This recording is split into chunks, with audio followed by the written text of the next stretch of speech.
Hello friends, मैं पुष्पेंद्र द्विवेदी स्वागत करता हूं आपका गेटवे क्लासेस में। आज की इस लेक्चर सीरीज में हम स्टार्ट करने वाले हैं subject software engineering. Software engineering BTech computer science 6 semester में और उसकी अलाइड ब्रांचेज में एक कोर सब्जेक्ट है।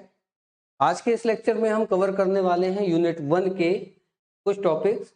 Introduction to software engineering, software components, software की कैरेक्टरिस्टिक्स और क्राइसिस है means difficulties, software engineering process क्या होता है और सॉफ्टवेयर इंजीनियरिंग और कन्वेंशनल इंजीनियरिंग के बीच में क्या सिमिलरिटीज हैं और क्या डिफरेंसेस हैं। यह हमारी सॉफ्टवेयर इंजीनियरिंग का यूनिट 1 का सिलेबस है और आज के लेक्चर में हम half of the content cover कर लेंगे सॉफ्टवेयर इंजीनियरिंग प्रोसेस की सिमिलरिटी और डिफरेंसेस विद कन्वेंशनल इंजीनियरिंग तक। ठीक है, तो स्टार्ट करते हैं। जब भी हम सॉफ्टवेयर इंजीनियरिंग की बात करेंगे तो पहला टर्म जो स्ट्राइक करता है दैट इज सॉफ्टवेयर। और सॉफ्टवेयर को समझने से पहले हमने टर्म सुना हुआ होता है प्रोग्राम। तो प्रोग्राम क्या है? जनरली हमको अभी तक थर्ड ईयर में हम आ चुके हैं, थर्ड ईयर के स्टूडेंट्स के लिए सिलेबस डिजाइन है और थर्ड ईयर के स्टूडेंट्स सॉफ्टवेयर इंजीनियरिंग पढ़ने वाले हैं, तो टर्म प्रोग्राम से वो अच्छी तरीके से अवेयर होते हैं। तो अगर वन लाइन डिफिनीशन की बात करें तो the set of instruction written in any high level language जिसको हम एग्जीक्यूट करते हैं और उससे कोई टास्क अकम्प्लिश होता है वो कहलाता है प्रोग्राम। तो एक स्मॉल एंटिटी है, छोटा सा कोई भी हमने प्रोग्राम लिख लिया। अब सॉफ्टवेयर क्या है? सॉफ्टवेयर नो डाउट क्या है, सेट ऑफ प्रोग्राम से मीन्स एक लार्ज स्केल में लिखा हुआ कोड है। ओके, अभी क्या हो गया? सेट ऑफ प्रोग्राम्स हो गया। तो भाई एक छोटा प्रोग्राम हो गया, एक बड़ा प्रोग्राम हो गया, तो सर क्या केवल यही डिफरेंस है प्रोग्राम और सॉफ्टवेयर के बीच में? तो नहीं। सॉफ्टवेयर क्या है? हम डिफाइन करते हैं, डिजाइन करते हैं एक क्लाइंट के लिए, है ना। प्रोग्राम तो मैंने अपने आप के लिए लिख लिया, तो क्या मुझे यूजर मैनुअल बनाने की जरूरत है, पूरी स्ट्रक्चरल डिजाइन देने की जरूरत है? नहीं। मेरे दिमाग में कोई आइडिया था, कोई प्रॉब्लम स्टेटमेंट था, मैंने उसके लिए कोड लिखा और एग्जीक्यूट करा के देख लिया, मेरे प्रोग्राम का काम खत्म हो गया। लेकिन सॉफ्टवेयर हम किसी को एज ए प्रोडक्ट डिलीवर करने वाले हैं, तो भाई उस सॉफ्टवेयर को कैसे यूज करना है, उसकी क्या प्रॉपर डिजाइनिंग थी, क्या स्टेप्स आपको फॉलो करने चाहिए जिससे कि सॉफ्टवेयर को आप प्रॉपरली यूज कर पाओ, तो ये कहलाता है डॉक्यूमेंटेशन। तो सॉफ्टवेयर बेसिकली क्या है? सॉफ्टवेयर जो टर्म है उसमें प्रोग्राम तो है ही, प्रोग्राम के बिना तो सॉफ्टवेयर का एग्जिस्टेंस है ही नहीं, लेकिन अटैचमेंट किसका हो गया? प्रोग्राम के साथ साथ डॉक्यूमेंटेशन का, प्रोग्राम प्लस डॉक्यूमेंटेशन, और ये दोनों चीज मिलके बनाती हैं सॉफ्टवेयर। तो दो टर्म हमारे बिल्कुल क्लियर हो गए, एक है सॉफ्टवेयर और दूसरा है प्रोग्राम। क्लियर? अब हम बात करते हैं सॉफ्टवेयर इंजीनियरिंग की, जो कि हमारा सब्जेक्ट है। तो जैसे हमारा सॉफ्टवेयर एक प्रोडक्ट है और इंजीनियरिंग क्या है? एक प्रोसेस है। इन दोनों को कंबाइन करके बना सॉफ्टवेयर इंजीनियरिंग। तो प्रोडक्ट को डेवलप करने के लिए जो सेट ऑफ रूल्स, प्रिंसिपल या डिजाइन का हम यूज करते हैं, वो हमारा मिलके टर्म क्या बन गया? Software engineering. तो हर एक प्रोडक्ट के डेवलपमेंट या मैन्युफैक्चरिंग में जो एक प्रोसीजरल अप्रोच है हमारा, वेल डिफाइंड मैनर है जो उन प्रोडक्ट्स को मैन्युफैक्चर करने का या डिलीवर करने का, वही इंजीनियरिंग है। अब हम बात कर रहे हैं सॉफ्टवेयर प्रोडक्ट की, तो टर्म क्या आ गया हमारा? Software engineering. Software engineering is an engineering branch related to the evolution of the software product. ठीक है ना? कैसा? वेल डिफाइंड साइंटिफिक प्रिंसिपल्स के साथ, टेक्निक्स के साथ और प्रोसीजर्स के साथ। क्लियर? अब हम बात करते हैं सॉफ्टवेयर कंपोनेंट्स की। भाई देखिए, कोई भी प्रोडक्ट है जब वो मैन्युफैक्चर किया जाता है तो उसके अलग अलग पार्ट होते हैं, उन सबको जब असेंबल कर देते हैं तो वो एक प्रोडक्ट बन जाता है। ठीक है, तो सॉफ्टवेयर भी क्या है? हमारा एक प्रोडक्ट है। तो डेफिनेटली इसके कुछ ना कुछ कंपोनेंट्स होंगे जिनको मिला के वो एक फाइनल प्रोडक्ट तैयार होता है। तो भाई सॉफ्टवेयर के कौन कौन से बेसिक कंपोनेंट हैं? सबसे पहले हम बात करेंगे प्रोग्राम की। देखिए सॉफ्टवेयर क्या था? Set of program. तो विदाउट प्रोग्राम तो सॉफ्टवेयर का एग्जिस्टेंस है ही नहीं। वो पर्टिकुलर कोड जो हमारे स्पेसिफिक टास्क को परफॉर्म करने के लिए लिखे गए हैं कहलाते हैं प्रोग्राम। तो पहला कंपोनेंट किसी भी सॉफ्टवेयर का क्या होगा? प्रोग्राम होगा। दूसरा टर्म आता है डेटा। डेटा क्या है? Input value. जिन इंफॉर्मेशन या वैल्यू या डेटा के ट्रांसफॉर्मेशन के लिए हम इस पर्टिकुलर प्रोग्राम का यूज कर रहे हैं, जिनकी हमें प्रोसेसिंग करनी है, तो उस डेटा पे तो वर्क करेगा। इनपुट देंगे तभी तो आउटपुट आएगा। तो दूसरा कंपोनेंट क्या बन गया हमारा? डेटा। और तीसरा आया डॉक्यूमेंटेशन। डॉक्यूमेंटेशन क्यों रिक्वायर्ड है? एक लार्ज स्केल प्रोडक्ट को आप यूज करने वाले हो, डेवलपर को तो पता है कि कहाँ पे जाके क्या काम परफॉर्म करना है, लेकिन यूजर नॉन टेक्निकल पर्सन भी हो सकता है, तो वो उस सॉफ्टवेयर को कैसे यूज करे, उसके लिए उसको क्या देना पड़ेगा, हमें यूजर मैनुअल देना पड़ेगा। अगर मैंने डिजाइन किया है तो कोडर को वो डिजाइन देनी पड़ेगी। तो ये सारी फॉर्मेटिंग आती है किसमें? डॉक्यूमेंटेशन में। फिर आता है इंटरफेस। अलग अलग मैकेनिक या कंपोनेंट जो आपस में कम्युनिकेट करते हैं, ये तीनों कंपोनेंट थे, ये आपस में कम्युनिकेट करते हैं, तब जाके हमें रिजल्ट मिलता है। इनका सिंक्रोनाइजेशन है, तो वो क्या कहलाता है? इंटरफेस, है ना। कौन सा हमें प्रोसीजर कब कॉल करना है, ये सारी चीजें डिफाइंड होती हैं। तो वो हमारा प्रॉपर इंटरफेस होना चाहिए, क्योंकि अलग अलग मॉड्यूल से मिलके क्या बनता है? सॉफ्टवेयर। तो उनके बीच में प्रॉपर कम्युनिकेशन होना जरूरी है। तो ये चार बेसिक कंपोनेंट हैं जिनसे मिलके हमारा एक सॉफ्टवेयर प्रोडक्ट बनता है।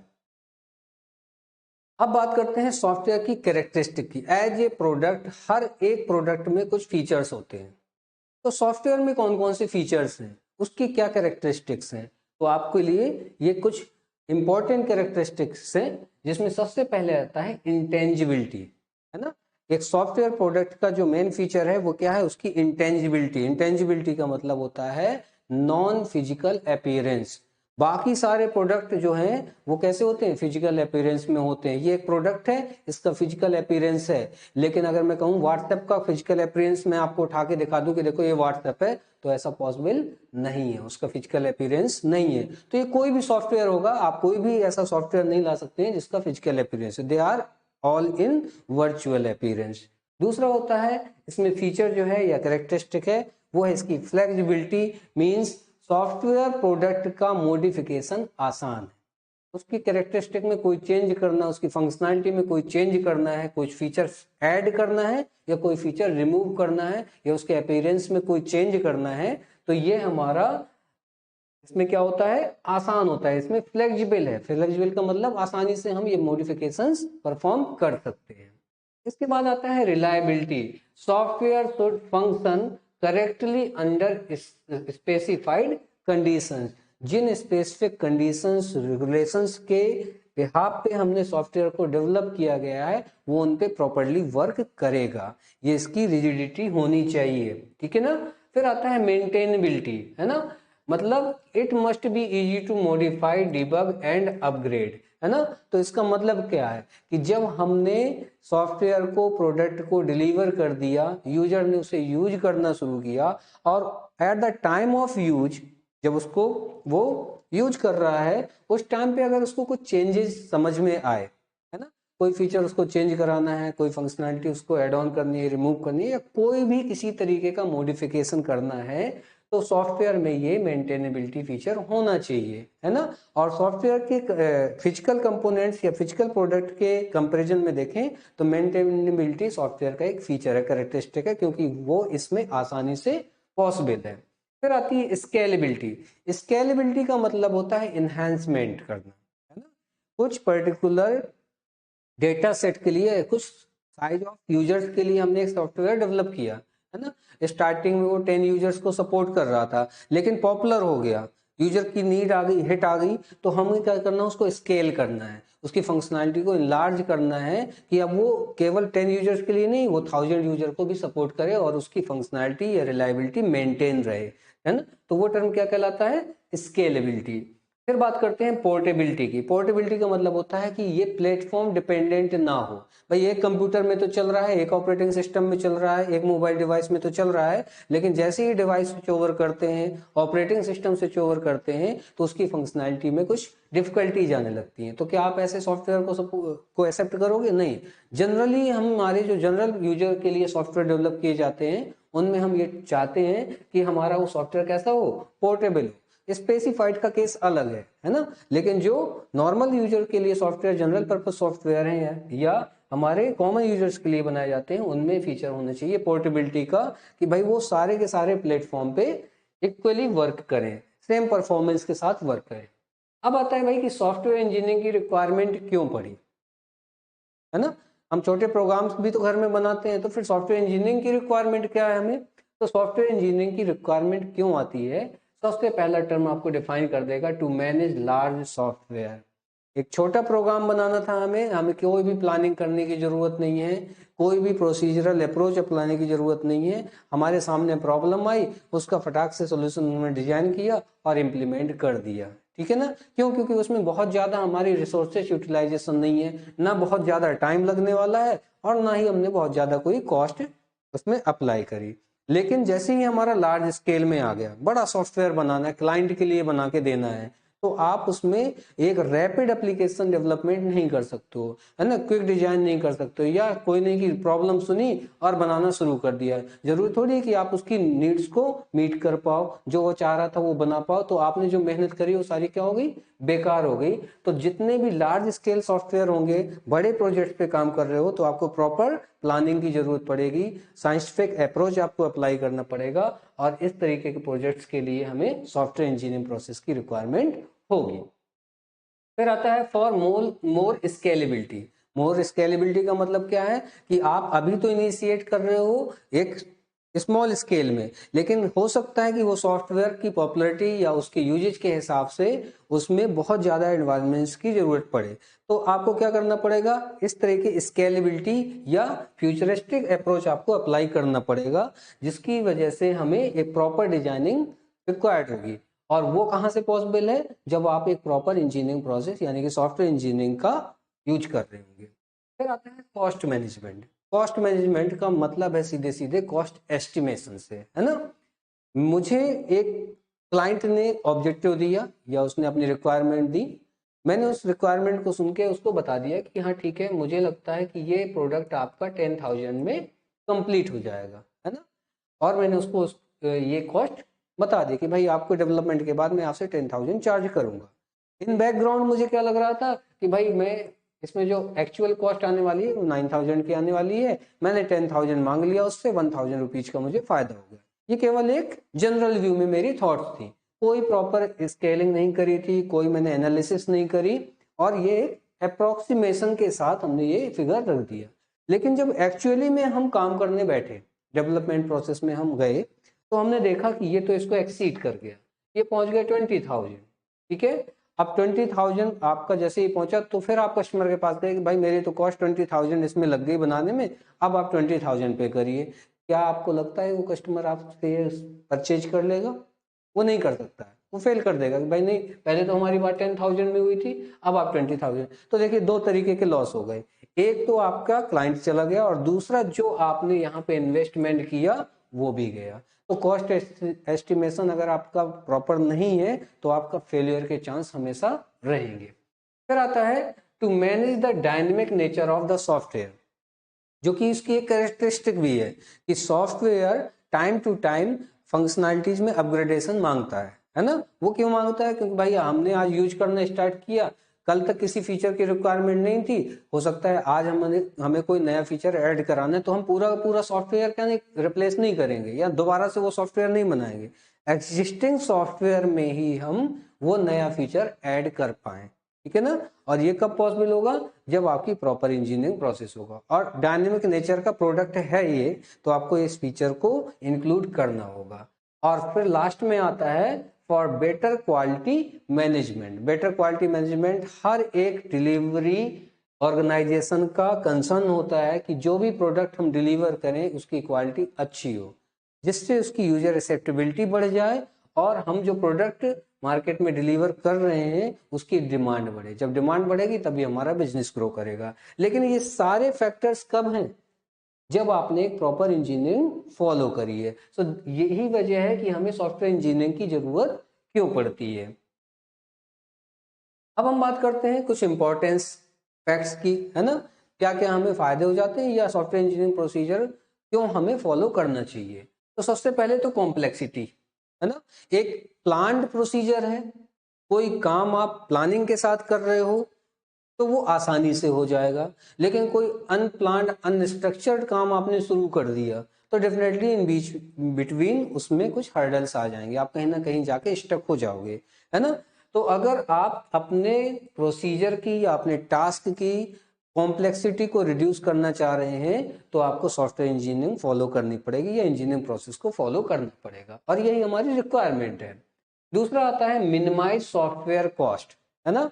प्रॉपर प्लानिंग कर ली तो हमें पता है कि किस पर्टिकुलर फेज में या किन किन रिसोर्सेज की हमें जरूरत पड़ेगी डेवलपमेंट फेज में, तो उनकी कॉस्ट हम पहले ही एस्टिमेट कर सकते हैं, है ना।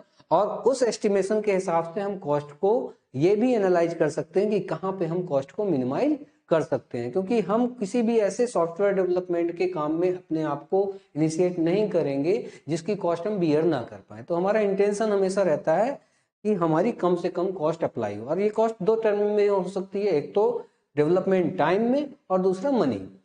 फिर डिक्रीज टाइम हैंडलिंग, है ना। टाइम हैंडलिंग का मतलब वही हो गया ना कि जो टाइमिंग कॉस्ट थी उसको आप क्या करना चाह रहे हो, रिड्यूस करना चाह रहे हो, उसको मैनेज करना चाह रहे हो। एक टाइम ड्यूरेशन आपने डिफाइन कर दिया कि इस टाइम ड्यूरेशन में हम प्रोडक्ट को डेवलप कर लेंगे, तो हमें उसको फिर फॉलो करना है। तो वो तभी पॉसिबल है जब आपकी प्रॉपर प्लानिंग होगी। और क्या है इंपॉर्टेंस ऑफ सॉफ्टवेयर इंजीनियरिंग के टर्म में देखें तो ये कहाँ पे एप्लीकेबल है, जहां पे आप लार्ज प्रोजेक्ट बना रहे होंगे। भाई छोटे प्रोजेक्ट के लिए तो आप पर्सन्स को हायर नहीं करोगे, है ना। छोटे प्रोजेक्ट डेवलपमेंट के लिए आप बहुत सारी टीम को फॉर्म नहीं करोगे। कहाँ पे फॉर्म करोगे, जिस जहाँ पे हमारे लार्ज प्रोजेक्ट्स हैं। क्यों, क्योंकि अगर हमने छोटे छोटे प्रोजेक्ट्स के लिए ये टीम हायर करनी स्टार्ट करनी तो इतने उस प्रोजेक्ट की या उस प्रोडक्ट की वेटेज नहीं है जितना उसमें कॉस्ट इन्वेस्ट कर देंगे, तो वो कोई हमारा फ्रूटफुल वे नहीं है। फिर आता है हमारा इफेक्टिवनेस। सॉफ्टवेयर प्रोडक्ट की एफिशिएंसी को मेंटेन रखना, और एफिशिएंसी तब मेंटेन रहेगी जब उसका डेवलपमेंट बहुत ही प्रॉपर वे में किया गया है ना।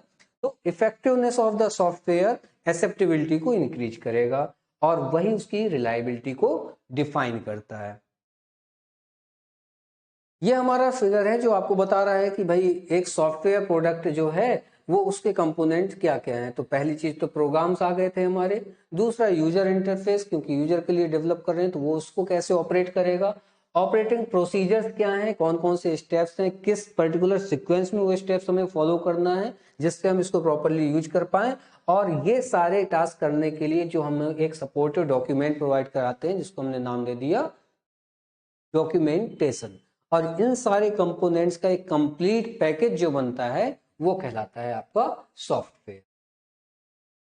अब हम बात करते हैं सॉफ्टवेयर क्राइसिस की। क्राइसिस का मतलब है डिफिकल्टी। डेवलपमेंट के टाइम पे कौन से ऐसे फैक्टर्स हैं जहां पे हमें डिफिकल्टीज फेस करनी पड़ सकती हैं, या वो कौन कौन से पॉइंट्स हैं जहां पे, या पैरामीटर हैं जहां पे हमें कुछ दिक्कतें आती हैं। तो हम देख रहे हैं कि सबसे पहले हमारा टर्म है साइज, है ना। सॉफ्टवेयर का साइज। कुछ सॉफ्टवेयर ऐसे हम डेवलप करते हैं कि जिनका साइज स्टार्टिंग में तो कम होता है, बाद में बढ़ जाता है नीड के अकॉर्डिंग, स्केलेबल होते हैं वो सॉफ्टवेयर। तो हम अगर ये एस्टिमेशन नहीं कर पाते हैं पहले तो हमें दिक्कत आती है, क्योंकि डिजाइन हमने एक स्मॉल स्केल में कर ली और उसको जब एप्लीकेबल किया तो वो बड़े लार्ज स्केल के लिए यूज हो रहा है। तो हमारा साइज एस्टिमेशन बहुत ही इंपॉर्टेंस रखता है, जिसमें हमें दिक्कतें आ जाती हैं अगर प्रॉपर डिजाइन नहीं है तो। दूसरा आता है क्वालिटी। डिजाइन अच्छी नहीं है तो डेवलपमेंट भी अच्छे लेवल का नहीं होगा, और जब डेवलपमेंट अच्छे लेवल का नहीं है तो आपकी जो क्वालिटी है, यानी कि जो उससे सर्विसेज आप देने वाले हो उनकी क्वालिटी रिड्यूस हो जाएगी। हम क्या चाहते हैं कि हमारी क्वालिटी प्रॉपर रहे, मेंटेन रहे, है ना। तो दूसरा जो हर्डल आता है या दूसरी जो दिक्कत आती है डेवलपमेंट में वो क्या है, उसकी क्वालिटी को मेंटेन करना। फिर हम बात करते हैं कॉस्ट की। कॉस्ट एस्टिमेशन, है ना। हमारा प्रॉपर प्लानिंग नहीं है, प्रॉपर डिजाइन नहीं है, प्रॉपर एनालिसिस नहीं है, तो हमारी कॉस्ट एस्टिमेशन भी गड़बड़ हो जाएगी। हमारा अंदाजा जो होता है, जो काम हम अंदाजे पे करते हैं वो हमने प्रॉपर प्लानिंग के थ्रू नहीं किया है, तो ऐसा हो सकता है कि जो हमने एस्टिमेट करी थी कॉस्ट अपनी कि वो 10,000 में काम हो जाएगा, वो 30 क्रॉस कर गया, तो ये क्या हो गया है, एक दिक्कत आ गई, फेलियर होना ही होना है। क्लाइंट से आपने 10,000 मांगे थे, लगा दिया आपने 30,000, तो कहाँ से सक्सेसफुल होगा, है ना। तो कॉस्ट एस्टिमेशन भी हमारी क्या है, एक क्राइसिस है। फिर आता है delayed delivery time. Delayed delivery time का मतलब क्या है कि हमने कमिटमेंट कर दिया कि हाँ ठीक है, इस प्रॉब्लम को मैंने सुना, इस पर्टिकुलर सॉफ्टवेयर को बनाने के लिए मुझे लगेगा 10 दिन का टाइम, है ना, और काम शुरू कर दिया। लेकिन एक्चुअल में वो टाइम हमेशा ज्यादा होता है, और अगर आप थोड़ी एनालिसिस करके देखें तो अप्रोक्स 10 में से 4 to 5 और 6 प्रोजेक्ट्स ऐसे होते हैं जो डिलीवरी टाइमिंग की फेलियर की वजह से हमेशा रिजेक्ट कर दिए जाते हैं, ठीक है ना। तो डिलेड डिलीवरी का मतलब है फेलियर ऑफ द प्रोडक्ट, और ये हमेशा क्या होता है, इम्प्रॉपर या अनस्ट्रक्चर्ड प्लानिंग की वजह से डिलीवरी टाइम बढ़ जाता है, क्योंकि आपने एनालिसिस सही से नहीं की होती है ना, और डेवलपमेंट करना शुरू कर दिया, फिर वहां पे कुछ दिक्कतें आई तो उसकी वजह से टाइम ऑफ डिलीवरी आपका बढ़ गया, जो कि एक क्राइसिस है। हम बात करते हैं सॉफ्टवेयर इंजीनियरिंग प्रोसेस की। भाई देखो, हमने सॉफ्टवेयर इंजीनियरिंग की इंपॉर्टेंस भी देख ली, सॉफ्टवेयर इंजीनियरिंग के कैरेक्टरिस्टिक्स भी देख ली, है ना। अब हमें समझना है कि भाई सॉफ्टवेयर इंजीनियरिंग प्रोसेस में बेसिकली होता क्या क्या है, कौन कौन से फेजेज हैं या कौन से ऐसे स्टेप्स हैं जो हम फॉलो करने वाले हैं जिससे कि हम एक सक्सेसफुल डेवलपमेंट प्रोसीजर को अप्लाई कर पाए, है ना। तो क्या है सॉफ्टवेयर इंजीनियरिंग प्रोसेस?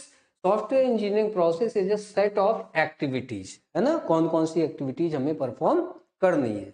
तो सबसे पहले आता है रिक्वायरमेंट एनालिसिस। इसका क्या मतलब है?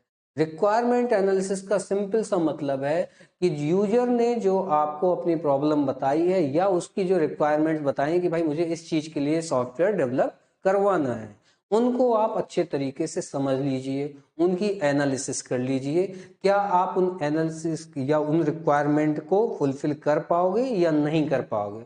अगर आप पॉसिबल हैं, आपके अंदर कैपेबिलिटी है यूजर की रिक्वायरमेंट को फुलफिल करने की, तभी तो आप सॉफ्टवेयर का डेवलपमेंट स्टार्ट करोगे, अदरवाइज नहीं करोगे। तो पहला फेज क्या है? Requirement analysis.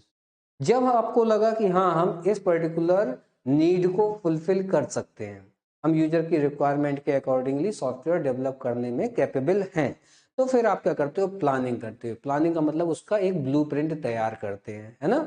और वो ब्लूप्रिंट का फॉर्मेशन क्या कहलाता है? System design. जैसा कि लिखा भी हुआ है, creating architecture and detailed design, है ना। तो आपने एक ब्लूप्रिंट तैयार कर लिया कि भाई ये मॉड्यूल्स रहेंगे, इतने नंबर ऑफ मॉड्यूल्स रहेंगे, ये मॉड्यूल डिपेंडेंसी रहेगी, एक मॉड्यूल के बाद दूसरा, दूसरे के बाद तीसरा, उनके बीच में क्या इंटरफेस रहेंगे। तो एक तरीके से आपने पूरा ब्लूप्रिंट तैयार कर लिया, ठीक है। जब ये डिजाइन तैयार हो गई तो फिर आप उस डिजाइन को हैंड ओवर कर देते हो कोडर के हो, और कोडर क्या करता है? इम्प्लीमेंटेशन स्टार्ट करता है, मींस उस डिजाइन को कन्वर्ट करता है कोड में, है ना, राइटिंग कोड, है ना। इसको अगर स्मॉल स्केल में समझना है, छोटे एग्जाम्पल की फॉर्म में समझना है, तो आप समझ लीजिए कि आपने किसी पर्टिकुलर प्रॉब्लम को सॉल्व करने के लिए एल्गोरिदम या फ्लो चार्ट बना लिया, वो आपकी डिजाइन है, और उस एल्गोरिदम या फ्लो चार्ट की हेल्प से आपने उसका प्रोग्राम लिखना शुरू किया, वो कह रहा है आपका इम्प्लीमेंटेशन, ठीक है। अब मैंने प्रोग्राम लिख लिया, प्रोग्राम लिखने के बाद मैंने उसको रन करा के देख लिया और मैं सेटिस्फाई हो गया कि भाई ठीक है, जो प्रॉब्लम डिजाइन थी उसके हिसाब से मैंने कोड तैयार कर दिया। तो क्या वो डिलीवरी के लिए तैयार है? नहीं। डिलीवरी क्लाइंट को तभी दी जाती है जब हम खुद से एश्योर हो जाएंगे कि हाँ प्रोडक्ट जो हमने जिस पर्टिकुलर नीड के लिए डेवलप किया है उस नीड को मीट कर रहा है, मींस वो आउटकम्स आ रहे हैं जो एक्सपेक्टेड थे। और वो कैसे हम इंश्योर करेंगे?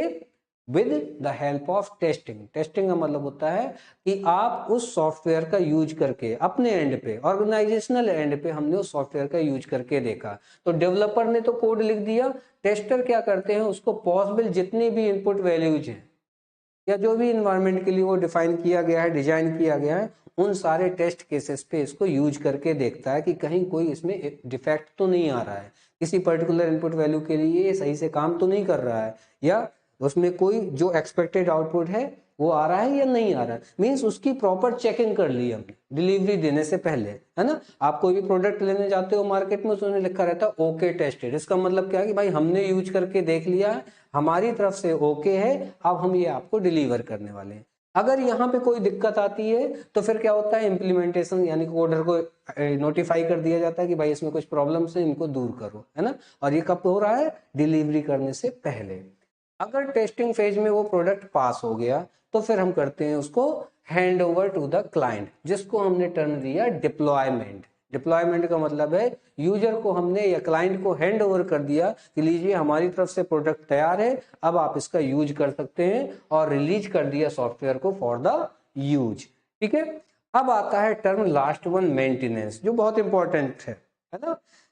यूजर ने या क्लाइंट ने रियल टाइम पे उसका यूज करना स्टार्ट किया। और देखिए एक सॉफ्टवेयर का फीचर था स्केलेबिलिटी, मॉडिफाइबल फीचर, है ना। तो ये कहाँ से आ गया, यहाँ से मेंटेनेंस।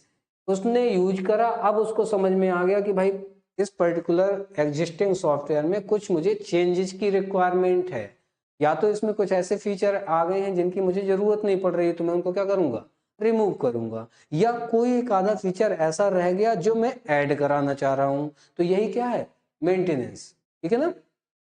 तो जब हमने डिप्लॉय कर दिया और क्लाइंट ने उसका यूज करना शुरू किया, वहां पे जो शॉर्ट कमिंग्स आई या वहां पे जो अपडेशंस रिक्वायरमेंट आई, उसको ही हम कहते हैं मेंटेनेंस। तो फर्दर हम उस पूरे सॉफ्टवेयर को क्या करते हैं, रिवाइज करते हैं, उसमें वो फीचर ऐड कर देंगे या रिक्वायर्ड फीचर को रिमूव कर देंगे। तो किसी भी सॉफ्टवेयर इंजीनियरिंग प्रोसेस में ये फेजेज रहते हैं, है ना, in details in the form of software development life cycle या सॉफ्टवेयर डेवलपमेंट मॉडल्स में हम ये सारी चीजें डिटेल में पढ़ेंगे आने वाले टॉपिक्स में।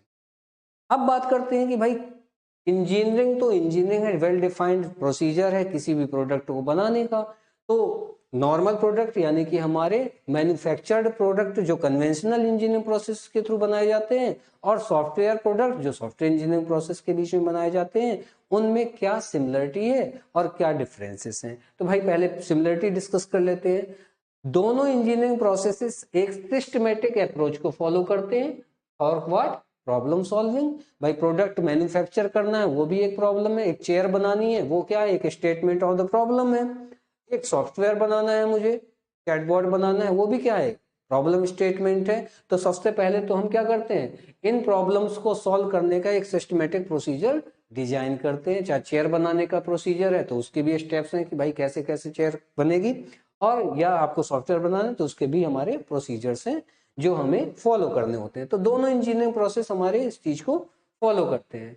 दूसरा क्या होता है, required for planning and designing faces, है ना।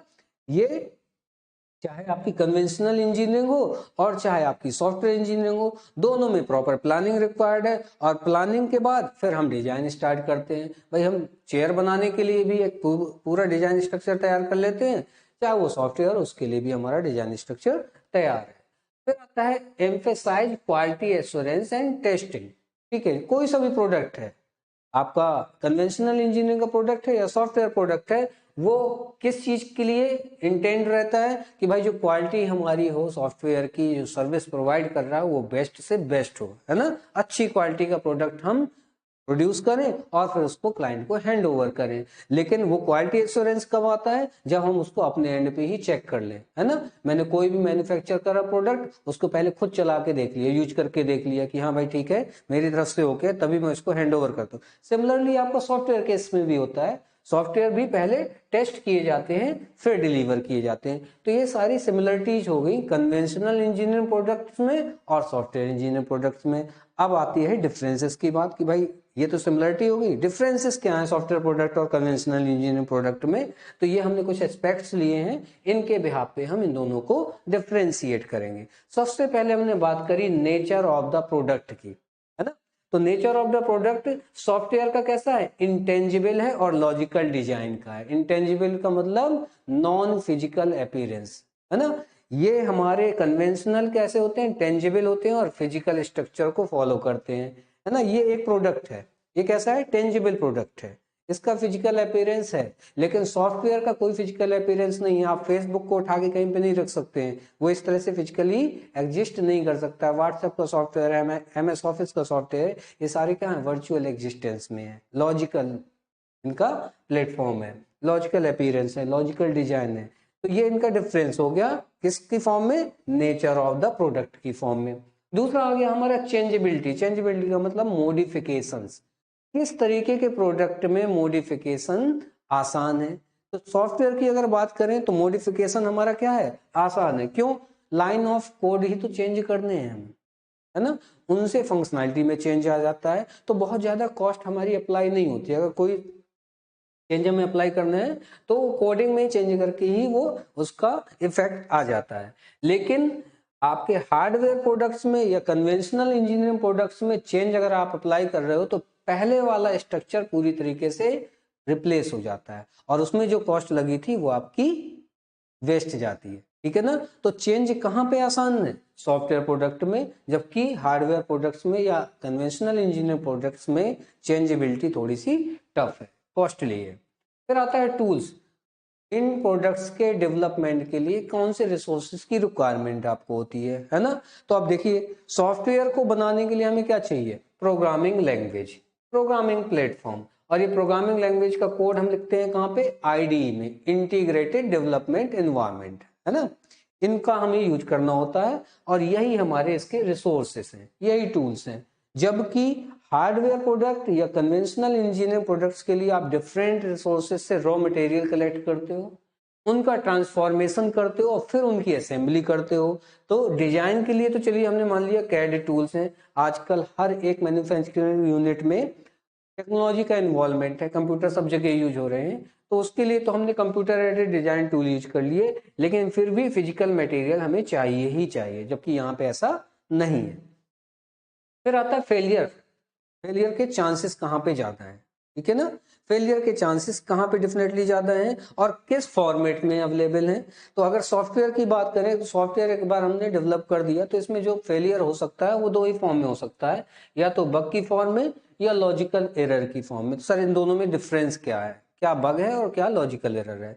देखिए जब सॉफ्टवेयर बनाया जाता है, कोड लिखा जाता है, तो डेवलपर है उसको टेस्ट करता है या टेस्टर उसको टेस्ट करता है, उस टाइम पे जो उसको प्रॉब्लम्स आइडेंटिफाई करता है, शॉर्टकमिंग वो नोटिफाई करता है, उनको आइडेंटिफाई करता है, वो कहलाती हैं लॉजिकल एरर्स, ठीक है ना। कोई हमने गलत फॉर्मूला लिख दिया, कोई इंस्ट्रक्शन गलत लिख दी, है ना, तो वो हमारे लॉजिकल एरर में आ गई।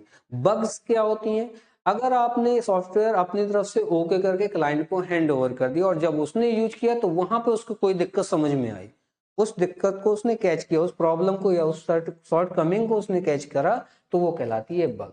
तो at the time of deployment जो एरर हमें आइडेंटिफाई करते हैं वो कहलाती हैं बग्स, और at the time of development जो एरर हमने आइडेंटिफाई करी वो है लॉजिकल एरर्स, ठीक है। तो फेलियर के ये दो पैटर्न है किसमें, सॉफ्टवेयर प्रोडक्ट में। हार्डवेयर प्रोडक्ट में क्या है, फिजिकल फेलियर, भाई कुछ उसका पार्ट डैमेज हो गया तो क्या है, फिजिकल फेलियर हो गया।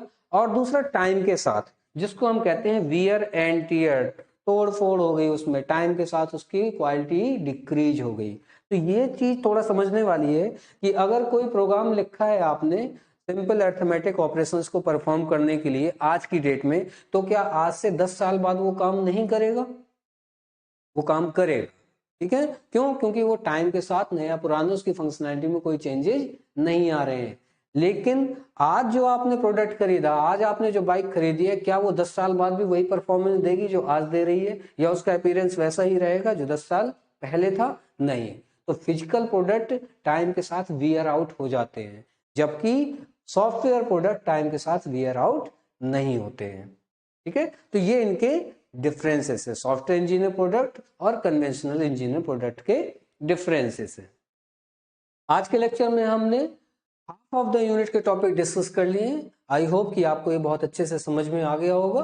For any query you can contact to the links given below. Thank you.